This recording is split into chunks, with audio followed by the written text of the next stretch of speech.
Whoa, welcome, ladies and gents, to our long-awaited edition of Attack of the Pack. Alright, so I'm going to have to do that 32 times today, because we're going to make a video for each team. So we're starting out with the NFC North, and we're just going to go north, south, east, west, north, south, east, west. So, I mean, of course, being Packers fans, we got to start out with the NFC North.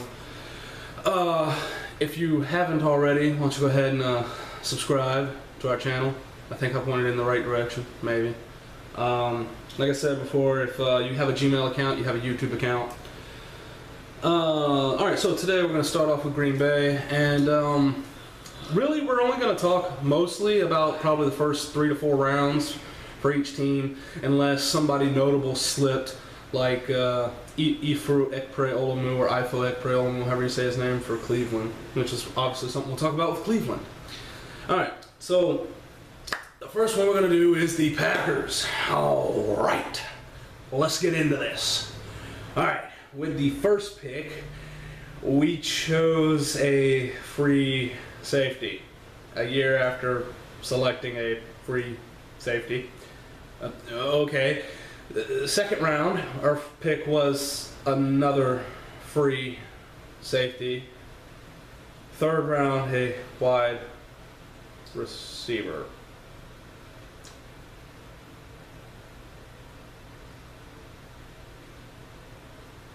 What the fuck? Man, this is some bullshit. I renounce my Packer fandom. Fuck this. I'm out. Show over. Is what I would have said directly after the draft. But having a chance to actually think about it, and this is why I'm glad we didn't do it right after the round. Now, some people have Quentin Rollins listed as a cornerback, and of course that's how we're going to use him. But at the time, he was listed as Mike Mayock's fourth safety in the draft. Right there, Joe. Fourth safety. Right there.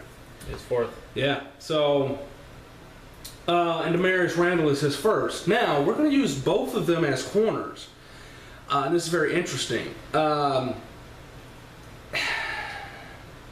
would have liked to have seen us get some, better cornerback talent if we were going to draft corner. I just don't. I mean, Damarious Randall. Everybody talks about he's got the talent. They played him at free safety at Arizona just because that's where they needed him. That was the most critical position on defense because of all their blitzing, and they didn't have a safety, so he played safety.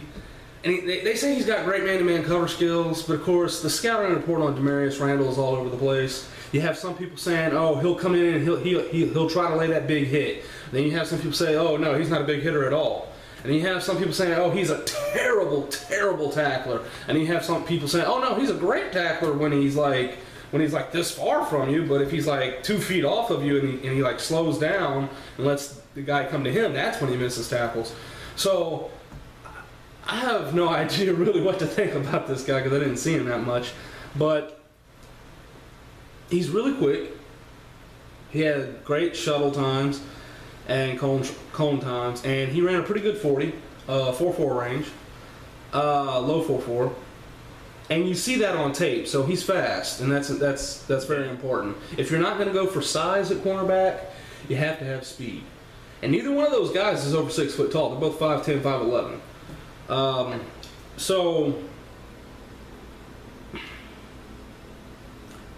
he definitely can play nickel, which may be big considering they're thinking about, from what I hear, Casey Hayward going to the outside, opposite of Sam Shields. Or he could challenge for that outside spot. I don't know. But, I mean, Casey Hayward is a nickelback. Nickelback.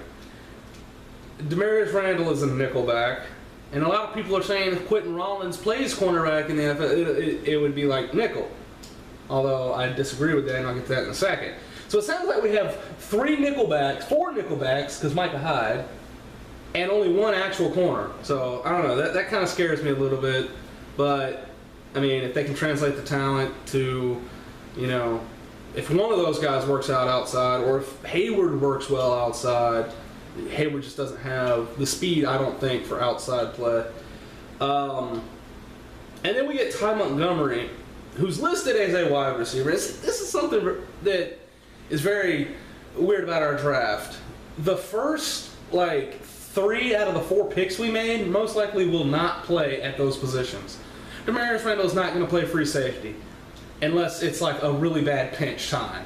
Even then, I think Micah Hyde would probably play free safety before Randall would. Ty Montgomery is not going to be playing wide receiver, at least not a whole hell of a lot. He's more likely to play running back and kick returner. Now, granted, wide receivers can't be kick returners, but I'm saying he'll most likely get more touches on running back-like plays than he will wide receiver plays. Yeah, Green Bay's already got 5 receivers. Yeah. Jake Ryan is not going to play outside linebacker. Jake Ryan's going to be a middle linebacker for us. So, it's just funny. We draft the first 3 out of the 4 picks we got. We draft guys who are going to change positions. So it's kind of hard to project how this is going to play out. But like I said, after thinking about it and cooling off, they did get Jake Ryan in the 4th. That was one guy I wanted them to get. I was mightily pissed when they took Montgomery over Paul Dawson, who went a pick later. But, and that's another thing. Quentin Rollins did not test well, in my opinion. He had a slower cone time, he had a slower shuttle time than Randall, and he had a 4.57 in the 40. To give you an idea, Eddie Lacy ran a 4.54 at his pro day. This motherfucker's slower than Eddie. Now, Eddie's pretty fast for a big guy, but he ain't gonna burn most people. Most people. I mean, there's the occasional Tampa run, but that really worries me because the he doesn't have top end speed. So if he gets burnt playing outside, it's Tramon Williams 2.0. Yeah. And he's not twitchy. So he can't really play nickel. And I think that's why Mike Mayock had him as a safety, even though he played corner. I think that's why Mike Mayock said he needs to play safety because he's got the turnover skills. I mean, he had 9 interceptions, and he's got decent cover skills, but physically, the speed and agility, he doesn't have the speed and agility to play nickel. He doesn't have the speed to play outside. If he gets burnt, we're fucked. It's Tramon Williams 2.0. So that pick is kind of questionable to me. Of course, then again, there's always the case that their 40 times were just flat out wrong at the combine. Amari Cooper did not run a 4.42 at the combine. That's what they said.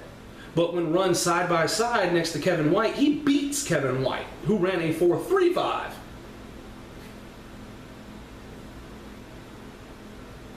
I'm just saying. They ran their 40-yard dashes at the combine side by side, and Amari Cooper ran a 4.42. He beat Kevin White at 4.35. So, I mean, that's always a possibility.